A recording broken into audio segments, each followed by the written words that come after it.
Tony Bilney in the UK, what is the most powerful element in Marillion's music? In other words, what does Marillion have that other bands don't?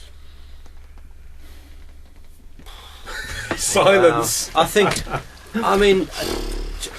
care and attention to... We get a lot of attention to detail. I think it's... that other people probably don't have the time. Yeah, it's partly that. It's partly the fact that we're all more concerned with making the best song possible than our own egos. We're honest about what we do. Yeah. Yeah. And we care. We really, really care. I think more that's something that... about the music than we do about anything else, really. I think that's a question for Marillion fans to answer rather than us, really.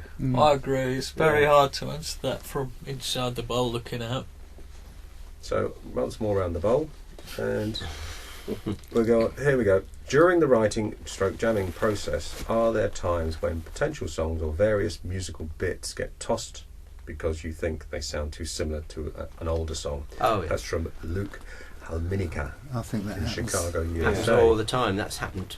That's been happening since I joined the band. Yeah, and since before. Yeah, that's why it's interesting for people when they hear the making of albums and they hear all the little different sections that don't get used. Some of which are really good, but maybe just have a little bit too much of another track in them stylistically, or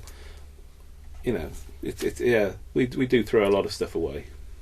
That's the only mechanism by which I would say our music is contrived. It's contrived only in that area, in that we won't use something that is actually, stands up as an exciting idea, because we think we've been here before so many times, and in that sense we contrive to not use it. Yeah.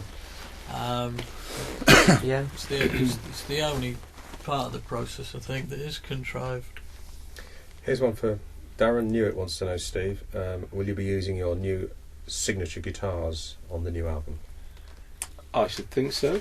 It's in the back of the car at the moment to go to Portugal. Marvellous. Well, that's that question That'll answered be then. a yes then. Here's one for Ian. Good day. Good day. That's it. Is the current drum set that you use, Tama, been the same one that you've been using for the past 10 years or more? And how is it holding up? That's from Tom Miller. From St Kitts. Tama Drums. From Tama, yeah. Have you got that fiver you owe me? Yeah. Yeah, it's the same kit, Tama kit, but I've got two kits. One that's permanently set up in the studio, and one that we take out on the road with us. But they're holding up very well. Alex McLaughlin wants to know, you seem to have a lot of fun on the recent Less Is More tour. What was your favourite tour ever and why? Anybody? Tour. Wow.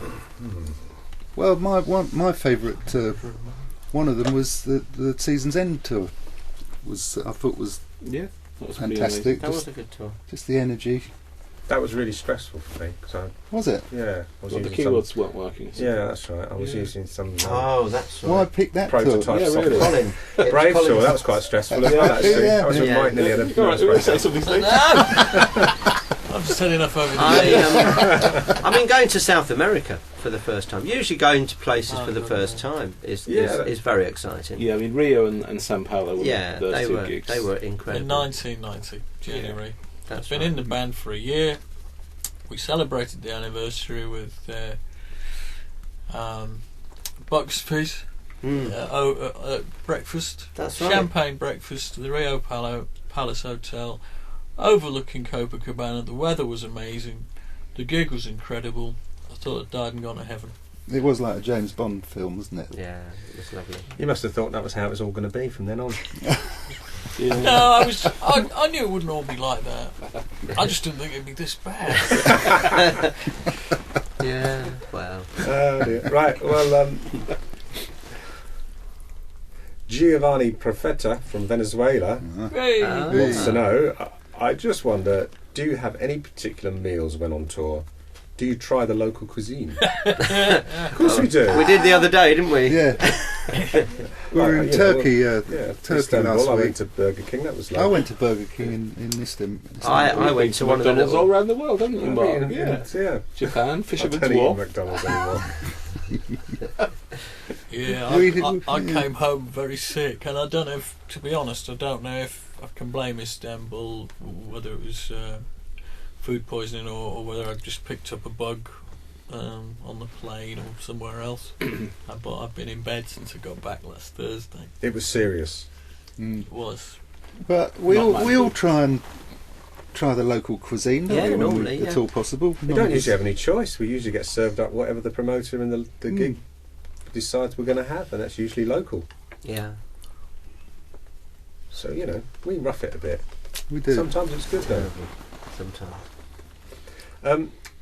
Here we go. I don't even know where to start with this name. Go on, Pete. You have a go at that. Vahid Najmolhoda. Thank you. Najmolhoda. From Detroit, USA. Vahid from Detroit, USA.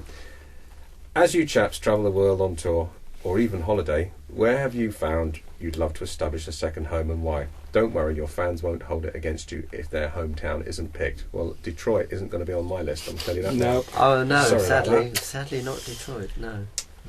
But Sort of Boulder, down Colorado, if you Yeah. want somewhere in the USA, that's Me a nice too. place. Boulder's fantastic. Oh, Paris, it's lovely, isn't it, actually? Seattle, Rio, Portland, Portland, Oregon. Portland, Oregon's lovely. Yeah. Somewhere in Thailand. Love the food. Oh yeah, you went to Thailand recently. Copenhagen, very nice. Very nice indeed. South of France. Yeah, Toulouse. Bridlington. Oh, Probably not Spain at the moment. I can't see me buying any property in Spain just this week. I wouldn't mind living in Dublin, actually. Dublin's nice. Okay. Mark Woods, UK, says, do you, like me, get annoyed at fans who shout at gigs during the most inappropriate times? Grendel! Chelsea Monday. Oh yeah, what was all that about the other day? Yeah. I think Yes, it's, is the answer. I think that's probably a yes from all of us, really, isn't I it? think a lot of that is fans trying to show their I've been around a long time credentials, isn't it? Like Sometimes. shouting out an old song. Sometimes I think they confuse you with a tribute band. But I suppose that's the thing that's unusual about this band is that we're here after nearly 30 years, and it's not about nostalgia. It's about what we're still doing. Yeah. And maybe some fans, if we go to a country for the first time, like Istanbul the other day, expect a lot more emphasis placed on the early stuff.